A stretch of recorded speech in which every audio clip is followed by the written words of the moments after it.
काय ती आकायचं तिथे त्याची परत परत ती आपलं गेम कसा खेळायचा ती समजत नव्हतं. परत नॉमिनेट कसं घालायचं ते बी माहित नव्हतं. त्या टायमिंगला काय व्हायचं ताई दबाव यायचं नॉमिनेट म्हणजे बोला येत नव्हतं पण त्या नॉमिनेशनला मी कधी भेटलो नाही आणि फॅनात मी नाही कधीच. कारण माझं देव त्यांच्या पूर्ण विश्वास होता की मी गरीब बिग बॉसच्या घराच्या बाहेर जाणार नाही. बिग बॉसची ट्रॉफी जिंकणार म्हणजे जिंकणार. आणखी तुला जसे नवीन शब्द कळाले नवीन गोष्टी कळल्या कुठली कामं तुला नव्याने करता आली तिथे तू मला बरंच काय सांगितलं कुठली कामं जी आधी कधी तू घरात केली नव्हतीस पण ते कामं या घरात केलीस अशी कोणती कामं? चपाती शिकलो परत आमलेट शिकलो.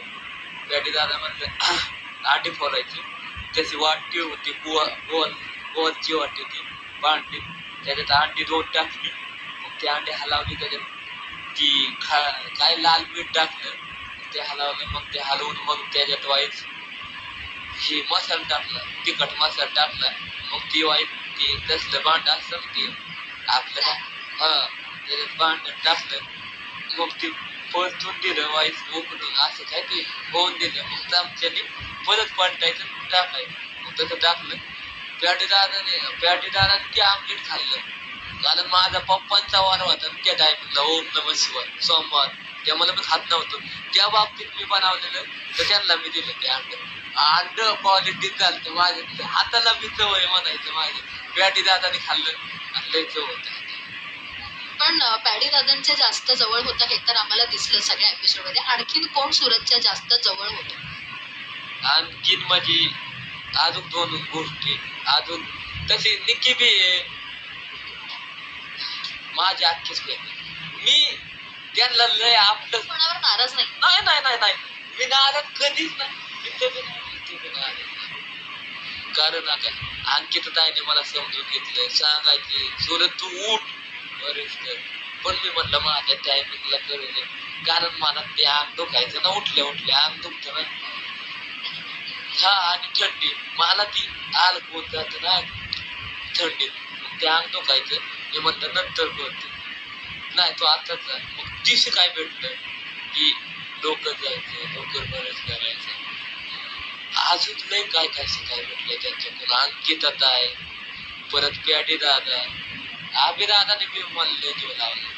अभिदादाने बी मला समजून घेतलं एवढा मोठा गायक हिंदी गायक त्यांच्या भलं काम करायचं बिग बॉस घराच्या बिग बॉसच्या घरात लायचं त्यांनी मला इतका जीव लावला. अभिदादाने बी लय जीव लावला लय समजून घेतलं. त्याचा स्वभाव लय भारी कारण ते म्हणला तू हाय तसा वाग तुला कसं करत नाही असं कशाला वागतो तुला कळत त्याने मला लय सांगितलं. टास्क मध्ये जर तू उत्तम खेळलास संग्राम अरबाज या लोकांना तू म्हणजे डायरेक्ट आपण मातीमोल केलं असं म्हणू शकतो कारण प्रत्येक टास्क मध्ये तू समोर आलास की ते लोक खूप घाबरायचे. सूरज सगळ्यात ताकदवर होता असं सगळे तिथे म्हणत होते. भले ते लोक जरी बॉडी बिल्डर दिसत असले तरी तू मातीतला होतास. काय वाटतं अरबाज समोर आणि संग्राम? नाही त्यांनी किती बॉड्या बनवल्या असल्या ना तरी ही ताकद शिर्डीचं दूध पिऊन झालेली ताकद शिर्डीचं म्हणजे बकऱ्यांचं शेरडा म्हणजे आमच्या आप्पाकडे 50 शेरडा होत्या. आप्पा रानात घेऊन जायचा फॉरेस्टर आणि त्या शेरडा असे आहेत की त्यांना शिकवलेलं आप्पा घरी आला तर त्या किती वाजले तरी चरून घरी यायचे गवत खाऊन घरी यायचे पाला बोराटी. परत मी माझी आई नाही इतकी चलाक होती ना फुली होती ना तिला डायरेक्ट साक्षात दर्शन ओम नमः शिवाय पप्पा आणि पार्वतीने दर्शन त्यांच्या स्वप्नात येऊन त्यामुळे तिचा मुलगा बोला सिंपल साधा आणि सगळ्यांची मन कसं जिंकतो त्यांना तिला माहिती होतं आणि तिला मला तिला ते आले असते ना मी असं नाचलो असतो ना लय म्हणजे लय नाचलो असतो. त्या क्षणी तुझ्या आठवण येणं स्वाभाविकच आहे पण आता भरपूर तुला गिफ्ट्स मिळालेत पैसे मिळालेत तू घर बांधणार असं म्हणाल्यास आणि त्या घराला बिग बॉसही नाव देणार आहेस ट्रॉफी. काय करायचं ठरवलंय सूरजने मिळालेल्या सगळ्या गोष्टींमध्ये? काय म्हणजे बिग बॉसचं नाव द्यायचं माझ्या घरावर आज संडास बसलं माझ्या बायकोसाठी, माझी बायको कुठं बाहेर गेली नाही पाहिजे तिच्यासाठी करायचं. हा.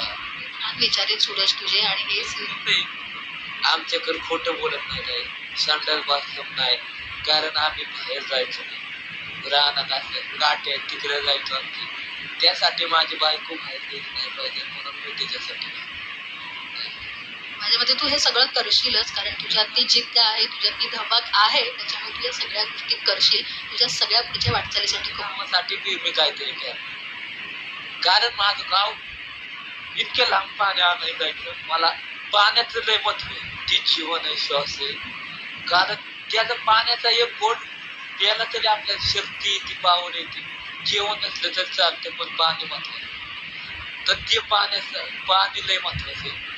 आणि पाणी आम्हाला ना माझ्या आईला ना कितीतरी हांड, ती 4-5 हांड डोक्यावर आणायची, तिच्या बोरे असते तिथं टिपका असत, एक टिपका तेव्हा हांडा कवर बघणार, तिथं वाट बघायची कधी बोलतो तेव्हा हांडा, मग आई इतकीच आणायची, माझ्या मोठी बहीण असायची तिच्या डोक्यावर ती वाईट वाटत. परिस्थिती सगळी तू आता छान करशीलच कारण तुला तुझ्या लाडक्या प्रेक्षकांचा सपोर्ट देखील आहे तुझ्यात जिद्द आहे त्याच्यामुळे सगळ्या गोष्टी तू करशील. आता तर सिनेमाही मिळालाय त्याच्यामुळे त्याही माध्यमातून तू आता प्रेक्षकांच्या भेटीला लवकरच येणार आहेस. सगळ्या पुढच्या वाटचालीसाठी आमच्याकडनं खूप खूप शुभेच्छा आहेत. धन्यवाद ताई.